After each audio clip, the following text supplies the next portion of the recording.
Hello, hello, Scorpio. I'm Poetic Heretic, and this is your May 2020 astrology forecast. Now, first and foremost, I know this is late, and I apologize for that. These forecasts took much longer to create and finish than I anticipated. There was just so much going on in the month of May that it took me that much longer to complete these forecasts. So, I do apologize for that, but better late than never. So, without further ado, my dear Scorpio, Sun, Rising, and Moon individuals, get ready because this is your May 2020 forecast. Early in the month, we have on May 4th, the Sun conjunct Mercury in Taurus and your seventh house of relationships. The powerful life force of the Sun is lighting up your mind, communication, and what you study, write about, or talk about. And this is happening in the realm of your major relationships. Especially with revolutionary Uranus co-present with this conjunction, expect breakthroughs in your relationships and perhaps even life purpose, form of ideas, realizations, or revelations. Alternatively, you may experience a sudden powerful desire to break free from a relationship. These ideas or realizations may also cause changes in your career or public image, your partner's money, or your friends and social group. Next, we have on May 7th the full moon in Scorpio, and thus your first house of self. The full moon is where things come to a head and culminate in a powerful way.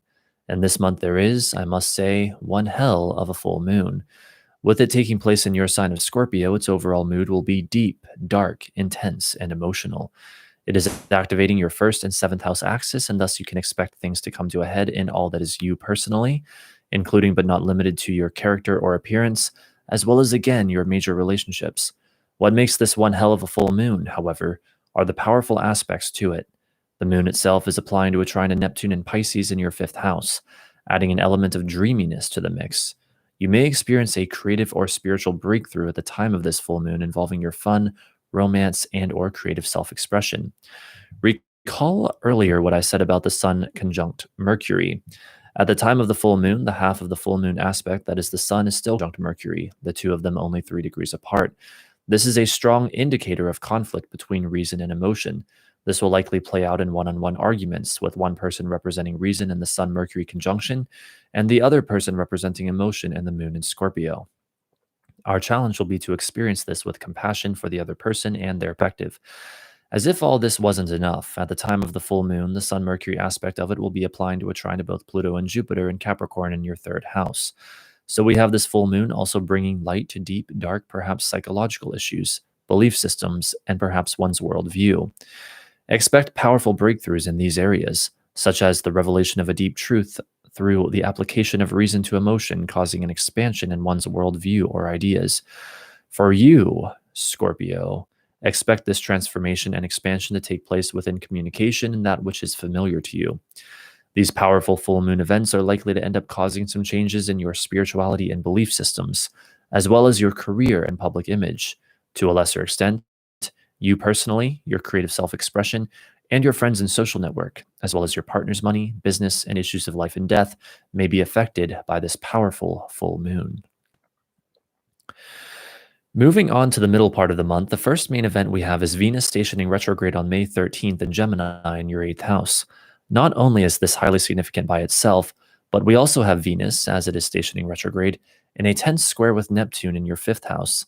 What's so interesting about this is that normally Venus and Neptune would only last perhaps a couple of days, but due to the retrograde, this Venus square Neptune is effectively lasting for the entire month, only beginning to lose power in the last week or so of May.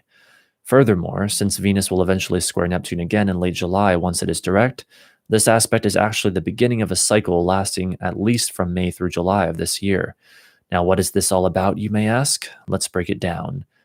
Venus is the planet of love and relationships. As Venus stations retrograde, expect love and relationship stuff to be stirred up in your life, with an added emphasis on the past, as is the nature of retrogrades. A lover from the past could reappear. You may find yourself coming to terms with an old relationship. An old friend may even show up in your life during this time. As mentioned, this retrograde is taking place in your 8th house of other people's money, so expect this revisiting of the past to involve your partner's money, business, and or issues of life and death. The square to Neptune tells us that, I'm not going to lie, this blast from the past may be stressful, riddled with confusion, and cause you to question what is real and what is illusion. It may involve your creative self expression. An event may occur involving the situation that forces you to take a new and uncomfortable action, but that nevertheless results in activity in new areas. These new areas, as well as the areas likely to be affected by this transit, are your major relationships, how you spend time alone, and your fun, romance, and or creative self-expression. I also want to add that with the Sun just having perfectly sextile Neptune just a couple days prior to Venus exact stationing retrograde, the lighting up of what is hidden and mysterious is also quite probable with this overall situation. You may be given an opportunity to use reason to shed some light on the Neptunian mystery of this development. Remember, every single thing I've said about this Venus retrograde is part of a longer cycle lasting from this month at least through the end of July. Though the exact station is May 13th, do not expect that to be the exact date of the beginning of these developments. Though it could be, it will likely be just sometime during the month of May in general, though for some of you, the Venus retrograde events may already be in motion, whether you realize it or not.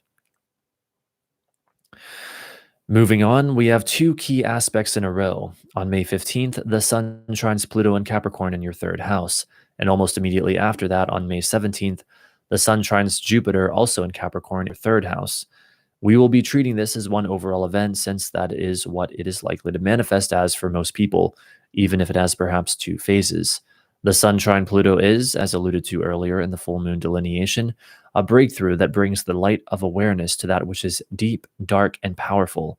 In fact, the events of the full moon this month may be connected for many people to this breakthrough in the middle of the month, since this aspect was already forming at the time of the full moon and very much a part of it. For phase two of this event, the Sun trine Jupiter, the life force powerfully energizes an expansion of one's worldview, growth, and or belief systems. Reason harmonizes with belief.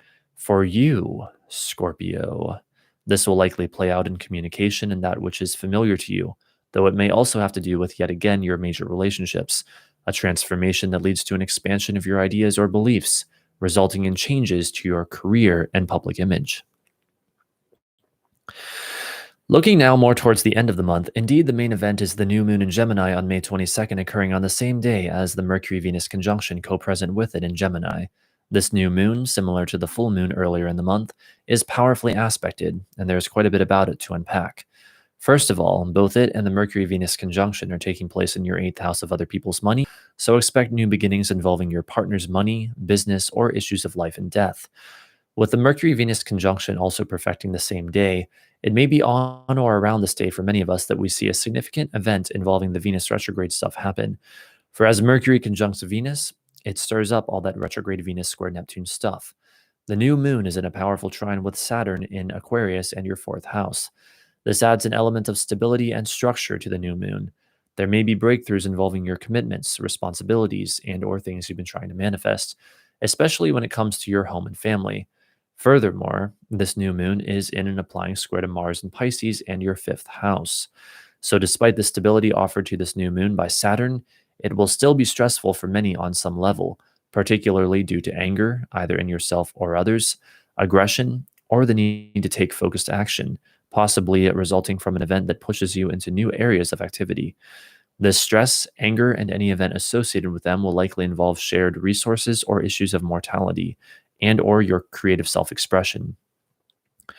Fortunately, both the new moon itself and stabilizing Saturn are in air signs, which should make it easier for us to maintain a level of intellectual detachment so that any explosive emotions are easier to process.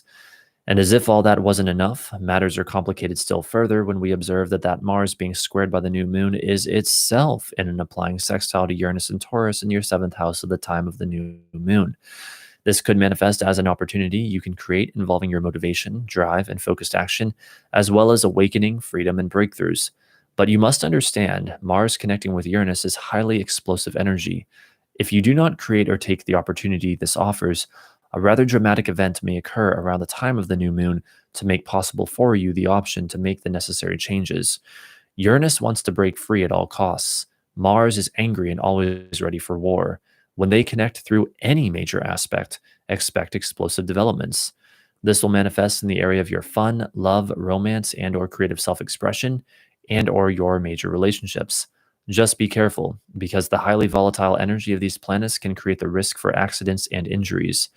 Whatever form the new moon as a whole takes for you personally, it is likely to result in changes or new developments in your career and public image, your belief systems and spirituality, and your home and family. All in all, the month of May is yet another month of many dynamic developments. These are wild times in which we now live, and the month of May continues that wildness and intensity. There are powerful breakthroughs bound to happen, powerful emotions that must be experienced and processed, new insights, realizations, and revelations to be had, ghosts of past relationships to be confronted, and an inexorable desire for freedom that refuses to be held down any longer. Let the glorious adventure that is May 2020 begin. All right, Scorpio, that is your May forecast. I hope you enjoyed. If you did, feel free to like and subscribe if you're not already. Also, if you would like a personal reading with me, I do go live on this channel every Friday at 7 p.m. Eastern Time, doing both astrology and tarot readings. So if you would anything from a birth chart reading or a consultation about your life, I will do those for donations of $20 or more through Super Chat or PayPal. If that's a little pricey for you, I understand. I will alternatively give you a tarot reading for a donation of any amount. So even as little as $1, I guess that's the minimum amount. Again, that is every Friday at 7 p.m. Eastern Time right here on this channel. So thank you again so much for watching, and I hope you have a great month of May. Bye for now.